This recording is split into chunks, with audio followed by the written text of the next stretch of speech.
Hi friends and welcome back to another video. Today it is day 87 on hashtag ASR 99 Days Data Science Challenge, and today in this video we are going to look at how our K-means clustering algorithm works. K-means clustering is an unsupervised machine learning algorithm. That is, we don't know what we are going to predict.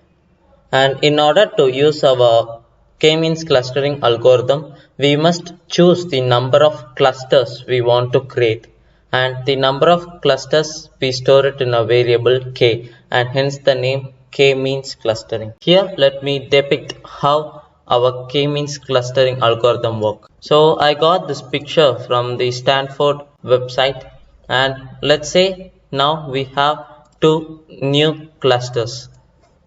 They are these two clusters, and now the first step is we will randomly assign two cluster points, and here are the two random cluster points.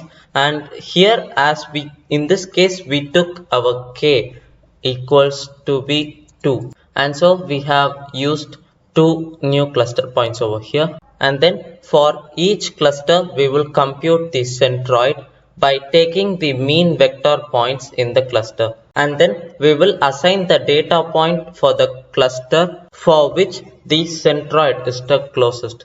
So particularly in this case, every red point have the red cluster point as their closest cluster point, and so these all points have been marked in color red, and same for here blue too. And now we will change our cluster point, so now you can see that we have changed the position, and now we will continue the same step. That is, we will mark the positions of the remaining cluster points of the same centroid color. That is now, so here you can see that these have been marked by red previously, and now as the cluster point of red has been changed to here and blue to here, and these cluster points are now closest to my cluster centroid blue, and so I have changed the color to be blue over here, and again the steps goes on repeating till the cluster centroid stop changing their positions. And now you can have a question.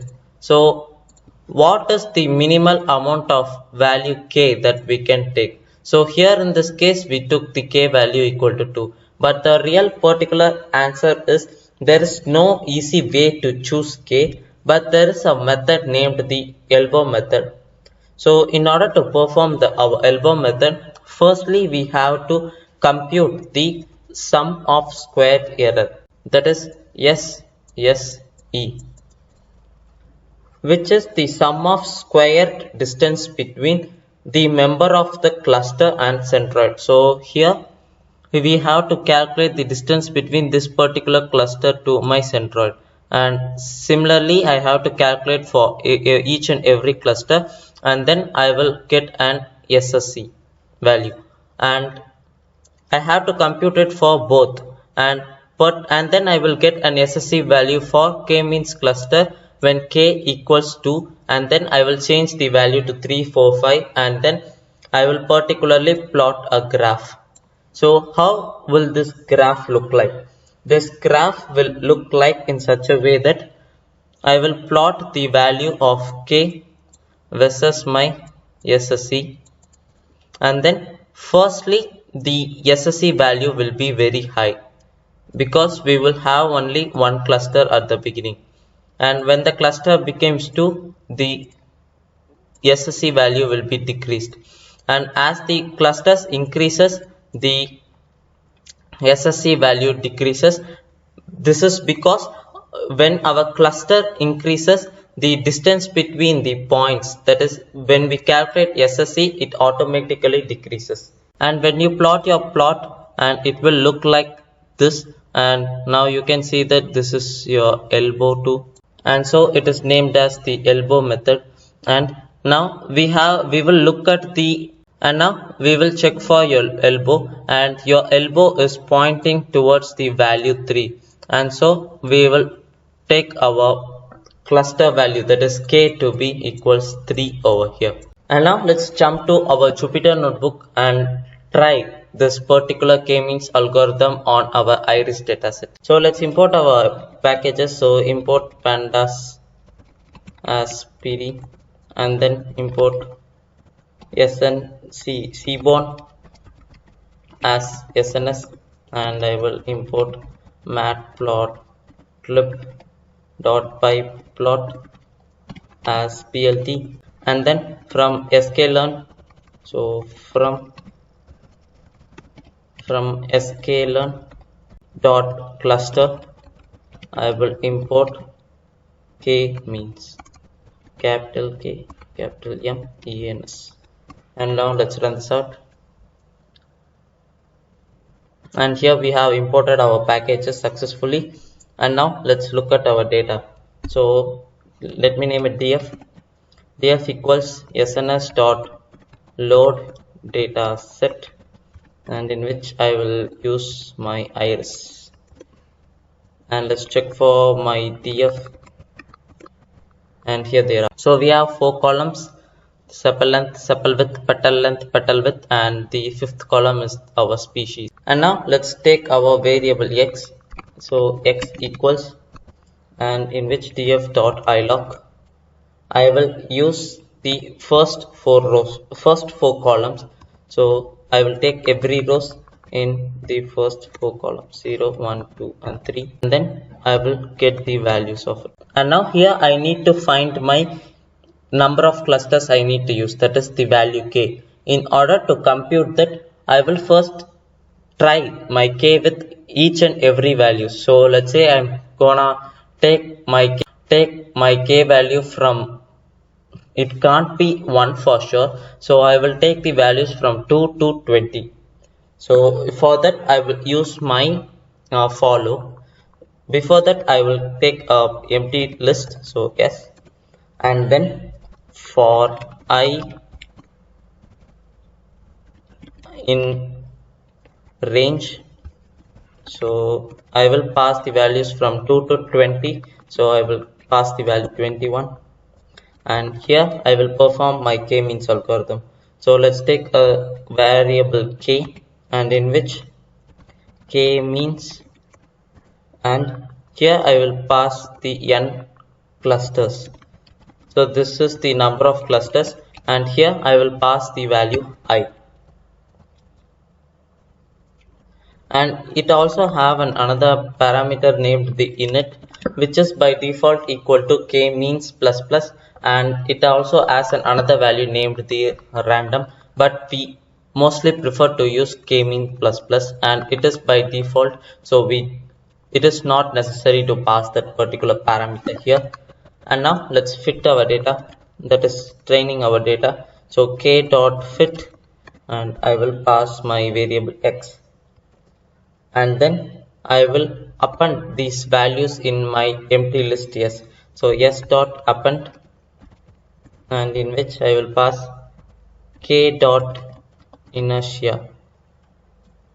So this inertia is the in our K-means algorithm, we cluster the data by trying to separate these samples in multiple groups or multiple clusters of equal variance. This is done because of minimizing the criteria, and this method is also known as our inertia, and that is what we used here. And now let's run this out. And now let's plot our elbow graph. So let's name it elbow.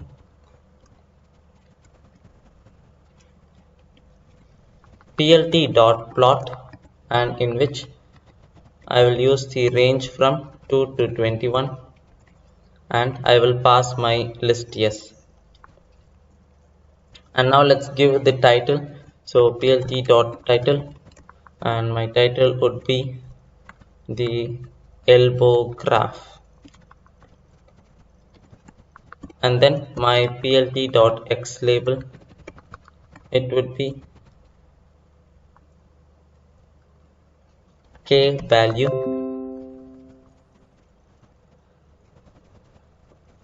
and then plt.y label, and this would be my SSE. So here we are particularly calculating the SSE value, and that SSE value would be on my y-axis. And let's run this out. Oops, it is title, and here we got our elbow graph. So particularly let's increase the size. So plt dot figure and fig size, and let's change it to 10,8 maybe, and then also let's use some markers. So markers equals plus, where it is, oops, inside the quotes,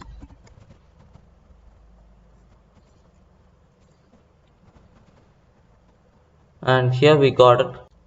So here it is hard to predict which is the elbow point. So now let's change the number of clusters and let's make it a smaller one. So let's pass 10 and here too, and let's run this again. And now here we can see that the number of cluster points we can have is either maybe 3 or 4. So let's take the value 3 now, and let's plot the k-means clusters. So for me, the value n clusters would be 3 for now. So k means, and in which I will pass the n clusters and I will set it to 3, and then I will take my variable y, k dot fit underscore predict, which helps to fit our data as well as predict our data. And then let's run this out and let's check for our y, and now here we can see that our data has been clustered based on 0, 1s and 2s.